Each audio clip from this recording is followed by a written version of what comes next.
Hello, everyone, and welcome to our webinar, The Financial Case for Building an ADU Now and Not Later. Hola y bienvenido a nuestro seminario de web. This event is being simultaneously translated into Spanish. Este evento está siendo transmitido en vivo en español. To access that feature, you can click on the interpretation button at the bottom of your screen. Para acceder a este servicio, favor de oprimir el botón abajo de su pantalla y seleccionar el botón para español. We thank Patricia Galindo, who is offering our audience this live Spanish interpretation this evening. Le damos las gracias a Patricia Galindo, quien nos brinda la interpretación al español esta tarde. And I'm going to go ahead and let Patricia take the interpretation from here. All right, we invite the audience to submit questions using the Q&A function available at the bottom of your screen. Please go ahead and input your questions as you have them, and our panelists will either chat you and answer, or we'll tackle them at the end of the webinar during the live Q&A portion. And so that you know, this webinar is being recorded and it's going to be made available on demand on our website by next week. So thank you all once again so much for joining us. My name is Renee Champ, and I am the director of the nonprofit Napa Sonoma ADU Center. I'm going to be joined this evening by some really wonderful folks who I'm going to be introducing to you later this evening. And I want to start by saying a special thanks to Amity Armstrong, our admin support superwoman, who's taking care of all of the very challenging behind the scenes Zoom technology and logistics for us.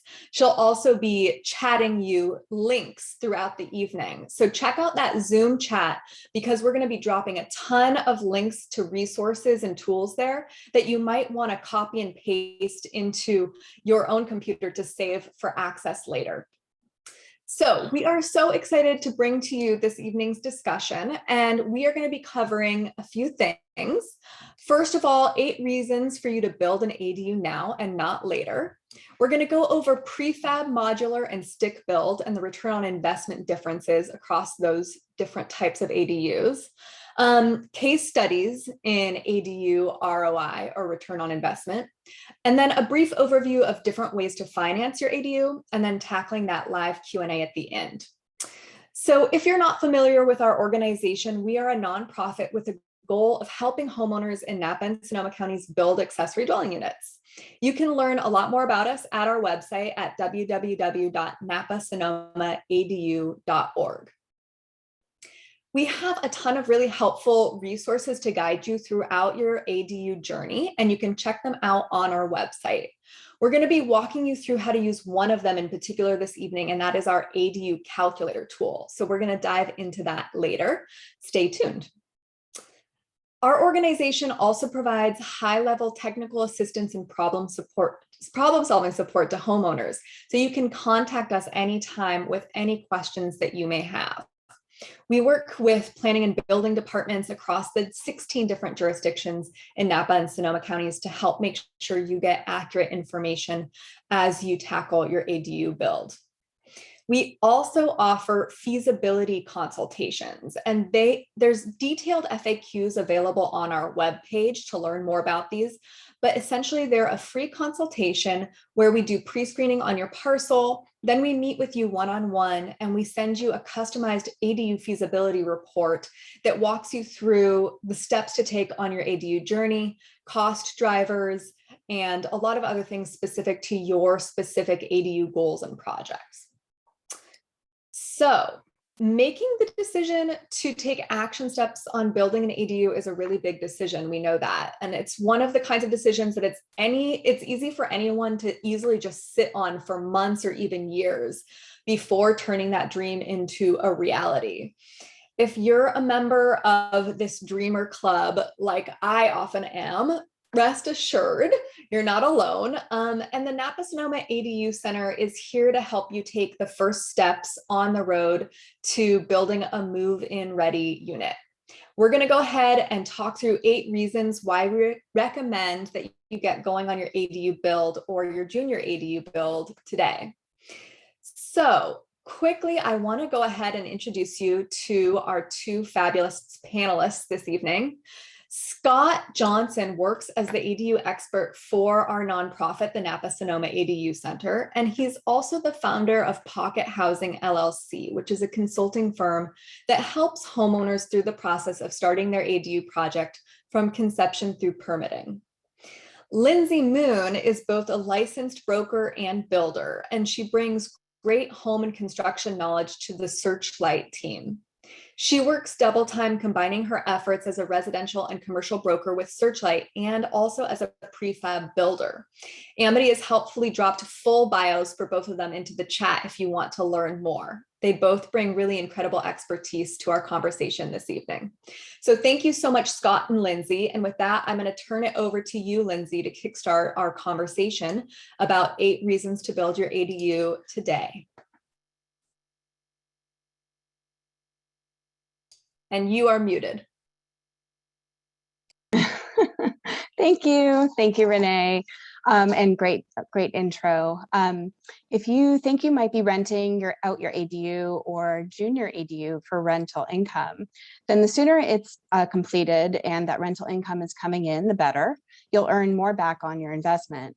And if a family member like your mother-in-law is moving in, then she'll start saving that much sooner. To learn more about your ADU return on investment, or ROI, we have an ADU calculator, which we're going to be sharing with, as Renee mentioned, later on in the evening. Depending on where you're building your ADU, you may or may not get your ROI right after completion of construction. In more affluent areas, return may be immediate. In others, it may take a few years to get there, but the income stream happens right away, and that's ROI on top of your home appreciating in value. And it's now generating money that goes right into your pocket. And next slide, reason number 2, it's a great time to secure ADU financing. Interest rates are super low right now, and ADUs are no longer unheard of at financial institutions. Check out our on-demand webinar on how to finance your ADU and find local lenders and brokers on our vendor registry to get started. If you're looking to calculate your new loan payment and see what you may be able to afford, an online search for an amortization calculator will help you calculate rough costs. However, your individual scenario may have many factors that go into what kind of loan you need and what you qualify for. So in order to get an accurate read on both what you can afford and what your new payment might look like, you do need to speak with a licensed mortgage specialist, and ideally an independent one who's able to shop for several different products for you, the borrower, and present you with options. All in all, rates are low. It's an excellent time to utilize the equity in your home to make improvements, and more lenders are accepting of building an ADU, and there are many different loan programs available. Well, thank you for that. And we move on to reason number 3. And I see there are 2 questions in the Q&A that are actually touching on this subject. Material prices soared in 2020 and 2021. I've been talking with lots of homeowners, and some have been reluctant to start their projects when the prices for materials have been so high. Lumber and other materials got a lot of press recently as their prices went way up this spring.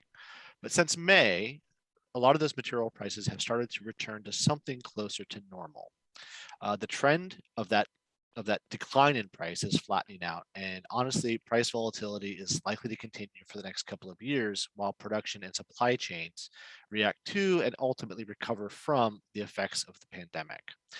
So some people want to wait to see if prices are going to get better, and while prices are likely to get somewhat better, while they wait, building codes are going to update. Owner occupancy requirements are going to go into effect for people who build ADUs, and there could be other events in our future which will impact supply prices down the road. So the future, we can't predict, and waiting 3 to 5 years to start your project in hopes of materials prices coming down means that you're also going to be missing out on those years of potential rent. So while prices are high right now, historically, there's no guarantee that they won't be as high or higher in the future. Another reason number 4, is that the owner occupancy rules will sunset. Right now, per the ADU state law that went into effect in January 2020. ADUs that received building permits between January 1st, 2020 and December 31st, 2024 are exempt from owner occupancy. This means that you don't have to live in the main house or the ADU to rent the other one out. You can rent them both out. Junior ADUs, however, always have required owner occupancy. So if you build an ADU now during this window up until at the end of 2024, you'll have the greatest number of options going forward because you won't be limited by owner occupancy regulations. So for example, it's 5 to 10 years from now, maybe you need to move because you've gotten a much better job out of the area. If you don't have owner occupancy, you can easily move and keep the house here and rent both the house and the ADU out without a problem. With owner occupancy, it becomes much trickier and you can probably only rent one out. Another reason to build sooner rather than later is that the solar tax rebates will sunset. Almost all detached ADU construction these days requires a solar installation to offset the energy demand of the ADU. And there's a full federal solar tax credit, which is diminishing. Congress passed an extension this last December, which provides for a 26% tax credit for systems installed through 2022. But after 2022, it's going to fall to 22% in 2023, and it's going to expire completely in January 2024 unless Congress renews it. So there's a diminishing return as time passes. There's more information at energy.gov. I think Amity's going to drop a link in chat where you can read more about the federal solar tax credits. And then another good reason to build sooner rather than later is that, as I mentioned in the first point, the building codes change. Building and energy codes tend to get more stringent, and often therefore construction gets more expensive with each code update, and they update every 3 years. So the most recent updates went into effect January 1st, 2020, and the next set of updates will go into effect January 1st, 2023. And some of these updates are likely to include a lot more stringent energy budget for heating and cooling your ADU, requiring homes to be electric ready, i.e. they're phasing out of natural gas appliances and heaters. They're going to increase ventilation requirements for kitchens and bathrooms, as well as increased solar power requirements and solar ready requirements, which can add costs to things like electrical panels and house wiring. Again, there will be another link in the chat from, again, energy.ca.gov. So you can find out more information about the details of what's likely to change in the near future.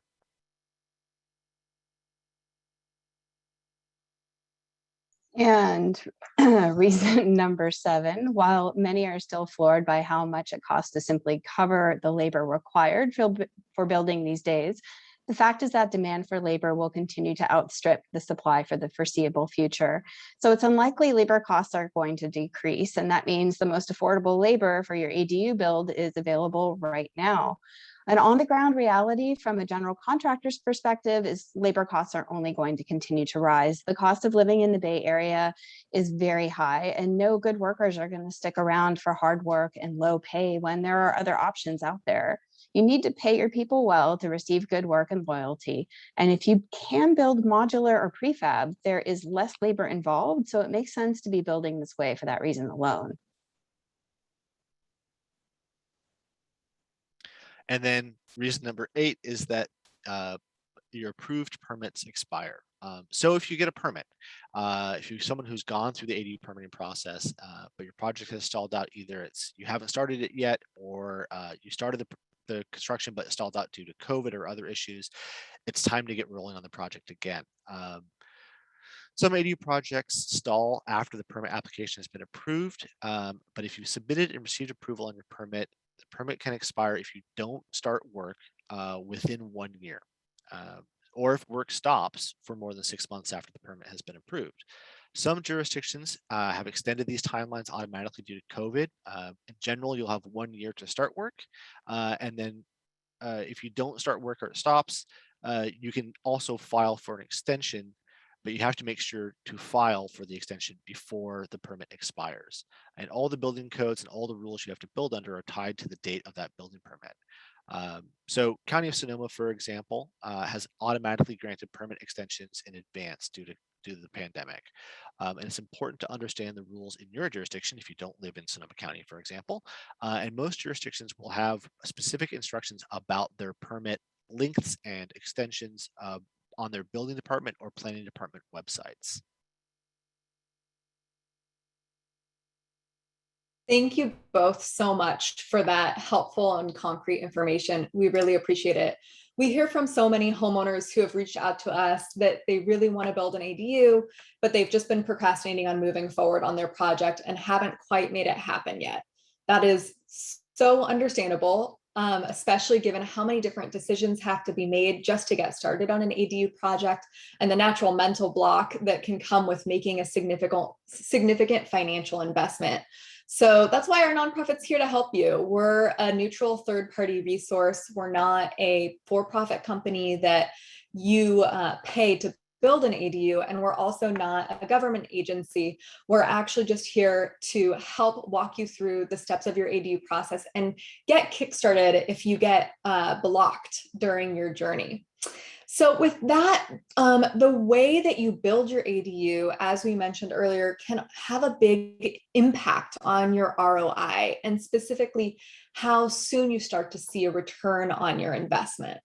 To that end, we get a lot of questions from homeowners who want to know, should they build their ADU as a traditional stick build construction, or should they build prefab, modular, manufactured? The answer, like many of our answers, is that it depends. And Scott and Lindsay are going to walk you very briefly through some of the considerations to keep in mind on this front.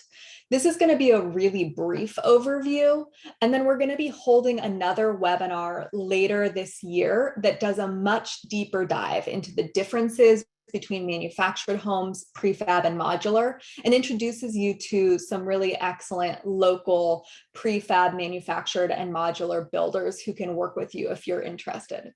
So here we go. We're going to do a quick primer with Lindsay and Scott. So I'll hand it over to you, Scott. Thank you. So yeah, as you said, this will be brief because there's such a broad spectrum of products and homes that fall under the prefab, modular, manufactured label. One decision that can have a really big impact on your return on investment is exactly which kind of product you go for, whether you decide to build manufactured, modular, prefab, or traditional stick-built construction. And a lot of that really depends on your site. Site access can have a lot of determining factors on what type of, if you decide to go with a modular or a factory built house or product. Modular, when it's a sort of a full complete house being delivered, has limitations based on site access. And often you run into additional costs such as delivery and crane services in order to get the house onto the foundation. And there, like I said, there's so many options. It can be really confusing to try and compare prices between one company and another, even if they're selling somewhat similar homes, because there can be a whole lot of service wrapped around that particular unit. Like who is responsible for getting the permitting for the house itself? Is that on the homeowner yourself, or is that the builder that's going to do that? Who's responsible for preparing the site, such as making the foundation and trenching the utilities? If you need grading or you need to compact the dirt for site work, whose responsibility is that? Who's going to manage that project? And so it's really on the homeowner to do the research to understand exactly what you're going to be buying from a modular or prefab builder, and what you will still need to provide, or will they handle everything? So creating a clear understanding of exactly what you're getting can take some work on the homeowner's part. And the homeowner needs to do a fair amount of research into the company that you ultimately want to go with, the services that you're buying from them, and the long-term durability and repairability of the ADU itself. There can be sort of what I think of as a startup problem in some of the modular companies, is that they're very new. They, there's a market for housing, and a lot of startup companies have wanted to get into housing. It's a lucrative market, and so they may not have the experience, they may not have the build out technology, the factories to really build for the long term. So that's something to also consider is what's the history of the company that you're going to be buying your modular unit from. And it's always best practice, whether you're going with modular or you're going with a traditional stick built, is to get multiple quotes. Try and get quotes for the same kind of work, for the same kind of house, but get different bids and then compare them to see which ones are offering what for the kind of money that you're going to spend. And some opportunities to keep in mind, especially about modular and prefab, is that they are greener and faster and can definitely be less expensive than traditional stick frame methods. Homes of the future are likely going to be built more within a factory. No one wants to be out there swinging a hammer in the hot sun, and building in a factory with artificial intelligence can and will bring in a whole new generation of cool jobs. And if you can build modular and aren't restricted by access issues, it's certainly your best bet. The next best thing is prefab. Products like structurally insulated panels are the next best thing to modular and are great for sites that have site access issues. Yeah, that's very true. And so now we're going to think through the return on investment. And to do this, we're going to show the calculator tool that we have available on our website for everybody to use. So I'm going to share my screen, and let's see if I can do this quickly and easily. Let's see this. All right. So this is the website, the calculator that we have on our website that allows you to kind of work through a couple different scenarios tailored to your needs to figure out what kind of return on investment is possible, what kind of costs are likely to occur. This tool is a rough estimate only. If you've seen any of my other webinars, I always say, every ADU project is unique. So we do our best to try and give you relevant information, but your project this isn't going to give you a solid budget for your project, just kind of a rough idea. So we can't take in all the details of everything about your project. So to give you kind of a real brief overview, and then we'll dive into what it looks like to put information in. Here you can save and load your settings for if you want to come back to it. You can choose languages here. And then everything on this left side is pretty much where you make choices, and the information will come in on the right side. So for example, you select the city that you're in or the jurisdiction that you're in, Santa Rosa, and then you can select the type of construction. Let's do we'll do a garage conversion for now, and click these to give you the size, number of bedrooms, number of bathrooms. You can fine tune the size here. And so once you give it enough information, it will start giving you some answers. And all these tabs at the top can provide a deeper dive into what you're going to see. So for the first example that we're going to use, we're going to take as a case study for Sandra. She lives in Santa Rosa. She wants to build 800 square feet detached. That's going to be new construction.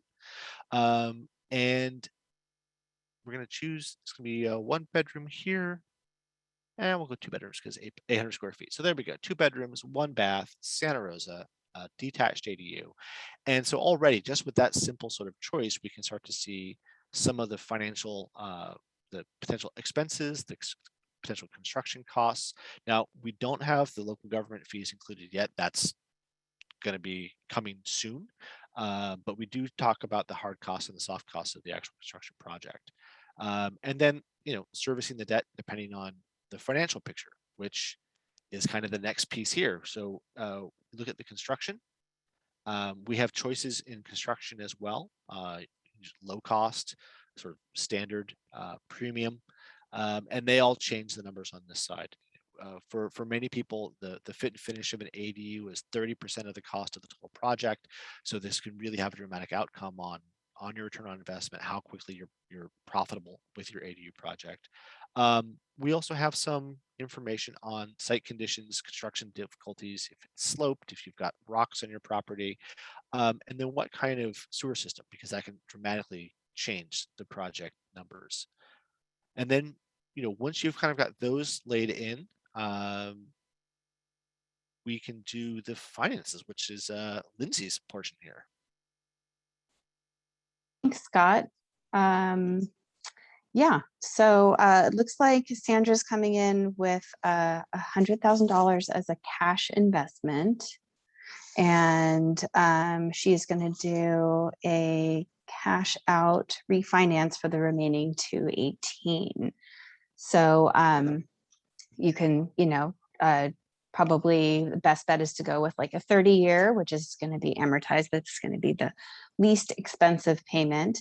And let's say, we'll play around with an interest rate when you're doing a cash out refinance. If it's your primary residence, you can definitely get a bit of a lower rate, let's say 3.25%. And I think the insurance and the property tax rate, correct me if I'm wrong, Scott, are kind of just set at good averages. So, because that's going to be very specific. So we'll just leave those as they are. And there's also a box as to whether or not you're using a property manager, which is super important because there's a cost associated with that. And if you uncheck the box, you'll see that the costs do change slightly. With that, with monthly expenses, those are raised slightly when you are using a property manager. And then, of course, there's the management rate too, which you can play around with. So there are some options there, depending on if you know that. But if you don't know it, then just kind of leave it as is, and they're already kind of preset. And then we can go on to the next tab of rents. Whether or not we've got a rent calculator. Do you want to click that box? And so that that will kind of change your projections as well. What rent would you like to use in the calculation? So she is renting it out. I think we had it at 1887. Is that right? Right. Yep. And there are monthly expenses and annual rent increase. Again, typically we have rents in Napa and Sonoma typically increase at 5% per year. So that's also can just stay as is. And your average tenant usually stays about 2 years. And your vacancy time, again, is usually about 4 weeks. And that's a good average right there. So that can all, and you can all play around with that, but that gives you a good idea of, just how things adjust. And, you can plan for both worst case scenario and best case scenario and kind of see where your numbers lie.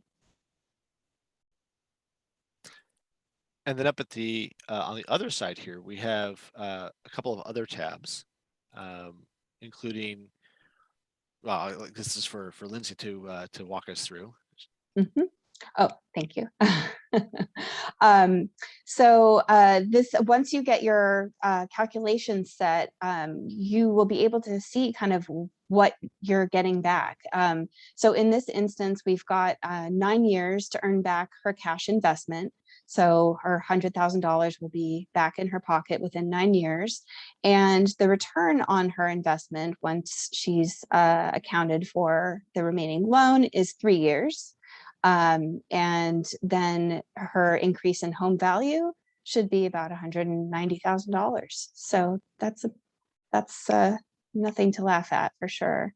And then once we get, there's also the projections for 10 and 20 years in terms of property value increase and where Sandra will be within that time frame, the amount of rent collected cumulatively, and the net income, rents minus loss, your future monthly rents, and your monthly costs over this term, annual tax increases covered, and your average annual return on investment, not counting increased property value. So after 30 years, we've got 10.2%. That's pretty substantial. That's pretty great. And we chose Sandra's build. It's fairly large for an ADU. It's 800 square feet and it's detached. And so we also wanted to show Peter's build, which is he has a different set of requirements. Peter's building in Napa. He is going to he's going to do a garage conversion. I'm going to actually show how these costs change over here. And he's going to do a 400 square foot studio. So his, I need to change the rents to use the rent calculator. There we go. So his numbers are pretty different in terms of monthly rent and monthly expenses compared to 800 square feet of a detached ADU. This one is a 400 square feet converted garage, but his costs are a lot lower. His monthly expenses are a lot lower. And in Peter's case, you know, he's building to a budget, so we're going for a low cost construction. It's a rental. There's not going to be marble countertops and a stainless steel grill. And he is he's going to have connected the ADU. All the utilities are going to be connected to the main house. There aren't going to be separate meters. It's just he's trying to keep it as simple as possible. But he will have a full kitchen, and he's on public sewer. And so it adjusts all the expenses, adjusts all the construction costs when you put these things in, so you can kind of see what decisions have what kinds of effects on your costs and return on investment. And then we can see in the finances, he's actually going to come in with no money, if I remember correctly. That's right. Yes. It's going to make sense for him to just pull it out of the equity in his home. And he's looking for the lowest monthly payment on that too. So we'll stick with a 30-year. Again, a rate of 3.25. I mean, they're fluctuating quite a bit, but that's a good placeholder. And of course, we'll keep our insurance and property tax rate the same. I believe Peter, because he's on a budget, he's decided not to use a property manager. So that's going to save him some costs.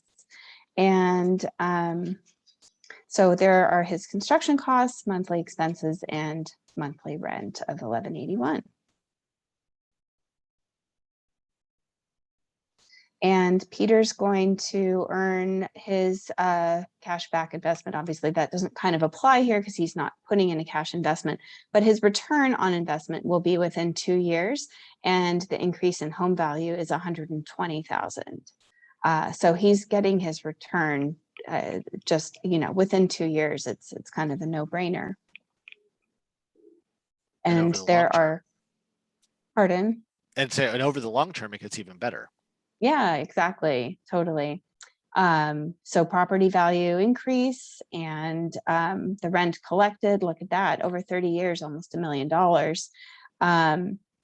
We've got our cumulative net income and future monthly rents, monthly costs, annual tax increase, and the average annual return on investment does not apply because he did not put in a cash investment. So typically a homeowner is going to, you know, if they're going to be doing a refinance, they rarely will self-fund. You know, if you're going to be pulling that cash out, that they're going to pull out the cash that they need to complete the project. And it's a good time to do that. Right.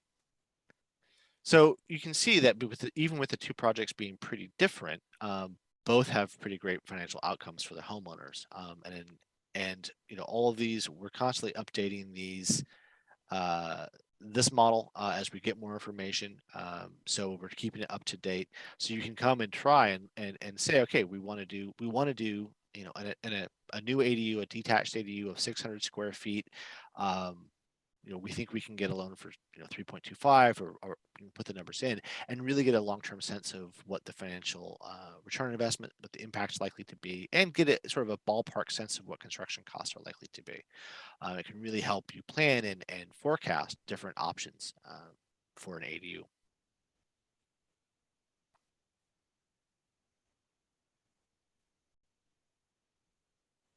All right. Now we're going to talk a little bit about how to finance this all. We will be putting in a Casita Coalition financing primer that I was able to help author to kind of give you a recap there too. But I'd like to give a recap of just the different financing options out there. Next slide. There we go. Great. All right. So yeah, if you can self-fund your ADU project, that's fantastic. You can use your existing assets, but again, you know, money is inexpensive right now. Rates are low, so it is a good time if you can to use your home equity.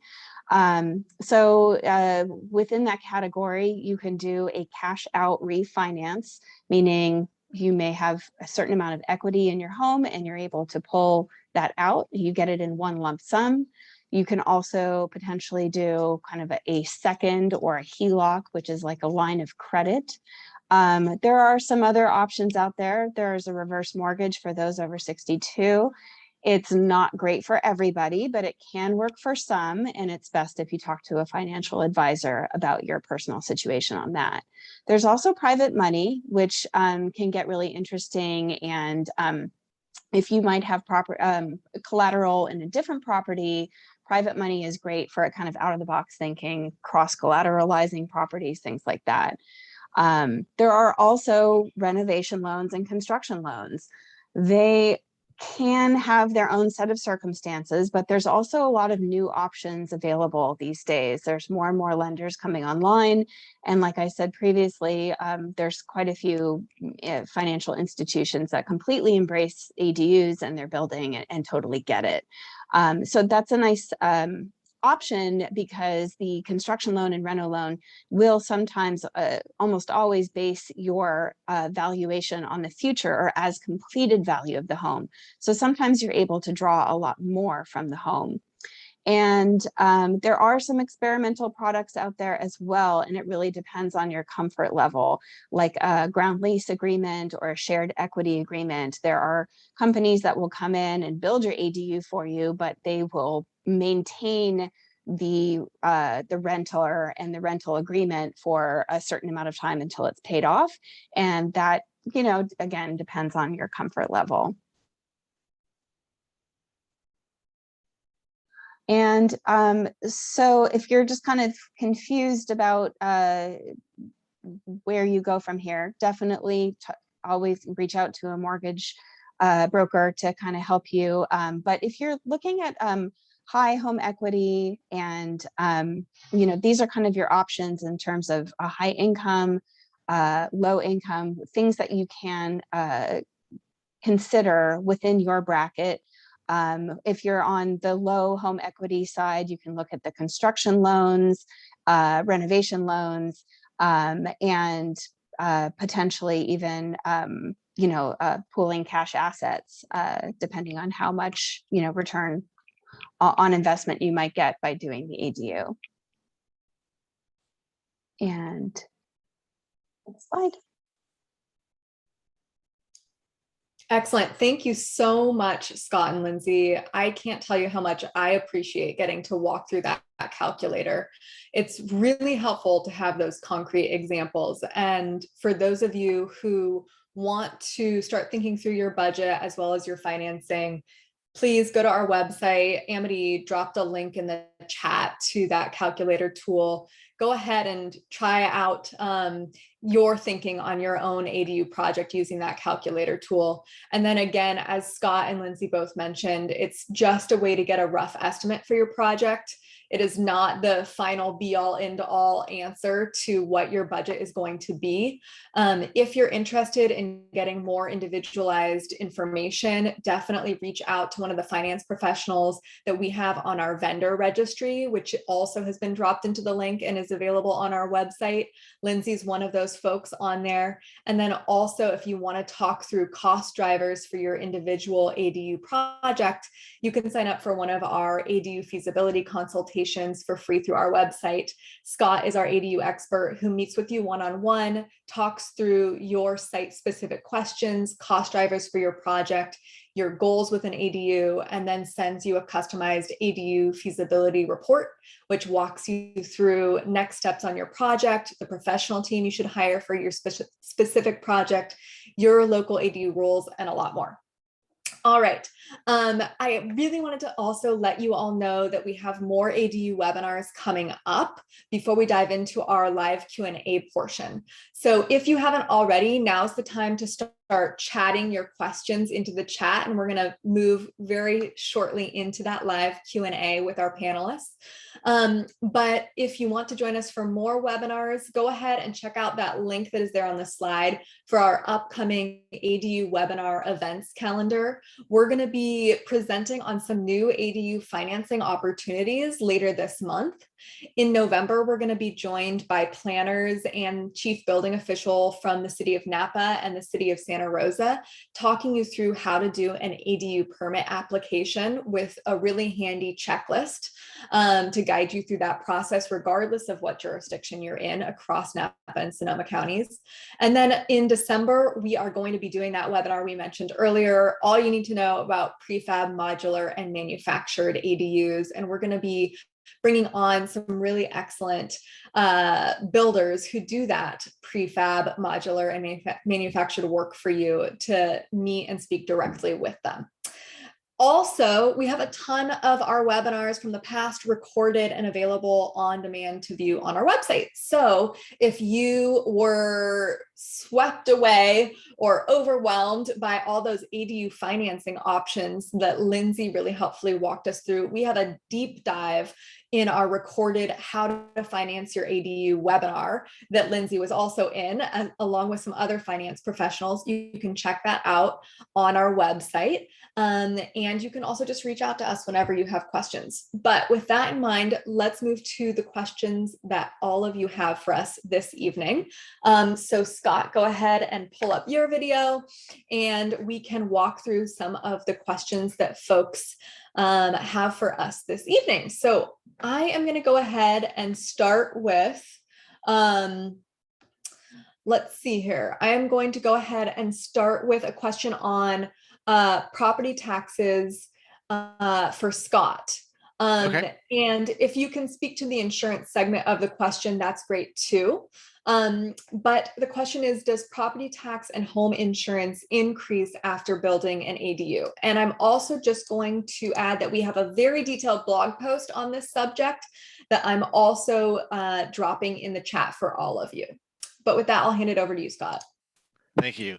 Yeah, with property taxes, there is an increase, but it's a very specific increase. The entire property doesn't get reassessed. It's just the value of the construction work to create the ADU. So the property itself, the main house, if you've had it for 40 years, like I think of my parents, they wouldn't want to have their house reassessed after living there for near 50 years now.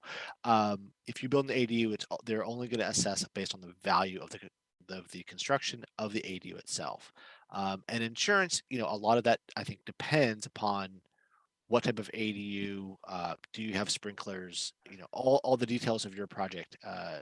So I wouldn't go into the insurance details as much. I wouldn't be comfortable doing that. Thanks so much, Scott. Lindsay, do you have anything that you would want to add on that point? I think that Scott covered everything that we can cover this evening. Yeah, absolutely. That was good. Okay, great. And then we have a question here. Even though we are building the ADU to rent out, are we getting the mortgage as owner occupied? Lindsay, do you want to clarify for that question? Sure. Yes, absolutely. If it's your residence, then yes, you're getting a mortgage. If you're doing a cash out refinance, you're wrapping in your existing mortgage with new equity and getting a new rate and a new mortgage at that higher loan amount. And thanks so much. Yeah. Mm-hmm. And then Lindsay, I'm looking at Kenneth's question here and wondering if you can help us answer it. Is home or property value less than construction cost investment due to lack of appraisers, banks data, or familiarity with ADU value added? The answer is probably yes. But do you want to elaborate on that on the answer to that question, Lindsay? Sorry, absolutely. Yes. It really is going to be dependent on where you're building and exactly what you're building in terms of that. That's the calculator is a bit of a rough calculator in that term. If you're building in a higher affluent area, you probably again going to get your return on investment right off the bat. But it's expensive to build. And, if you're living in, say, Sacramento and your home's worth $300,000 and an ADU costs $250,000, your home's just not going to be worth, $550,000 when you're done. It's going to be a longer term investment for sure. But again, like we covered earlier, there's not only the valuation of your home potentially increasing, but then you're also now generating an income stream if you are renting out that property. Thanks so much, Lindsay. Scott, go ahead if you're going to Yeah, add. I was going to tag on much the same thing in that, I've spoken to a number of appraisers, and what they told me about the valuations, they just haven't seen enough turnover of modern ADUs, modern legal ADUs in the market to really get a good sense of how much value they add. The numbers that I was hearing from appraisers were somewhere between probably 80 to 120% of construction costs. And I think for the calculator, we chose a very conservative estimate for property values because we didn't want to oversell that aspect of it. We wanted to ensure that, this is a really conservative, realistic value. It may be more than this, but the 10 times or 100 times rent or whatever it was something that we could confidently say this is a good valuation to base some decisions off of. Thanks so much, Scott. Scott or Lindsay, I'm looking at Steve's question, wondering if either of you want to address that question. Yeah, I'm vaguely familiar with Brookhaven. I haven't done a deep dive. I like what I've seen of what they're doing. And this is actually goes to a conversation I was having with my aunt about 3D printed homes. And that one And of the, Scott, actually, I'm realizing, do you want to read the question before you? oh, I'm sorry. Yeah, of course. Sorry. It says, how Usually about I read the question, I'm realizing. it just jumped right in. How about converting modular dual occupancy emergency transitional shelters with high R values like the Quick Haven into permanent ADUs? Wouldn't this be a cost-effective option?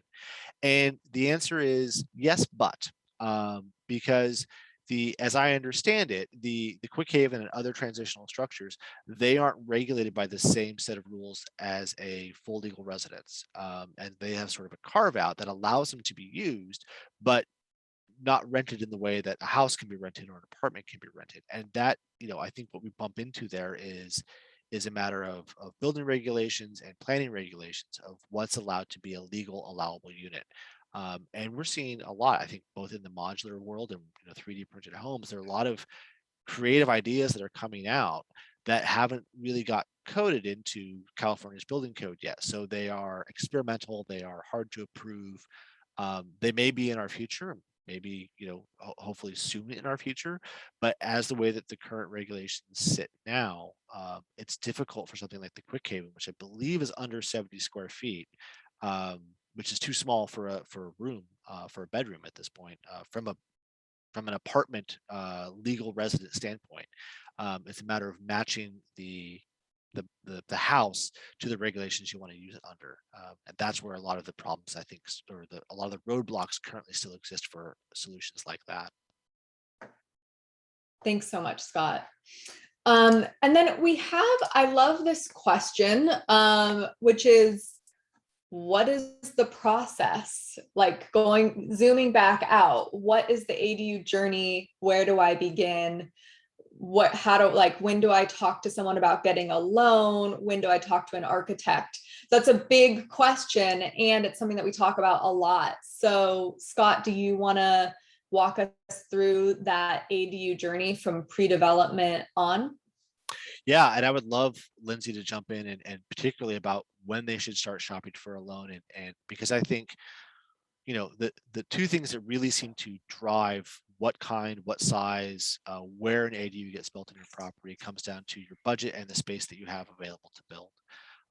And so, I think that the Napa Sonoma ADU Center is a great step zero, as I like to call it, for people who are considering an ADU and don't really know where to begin.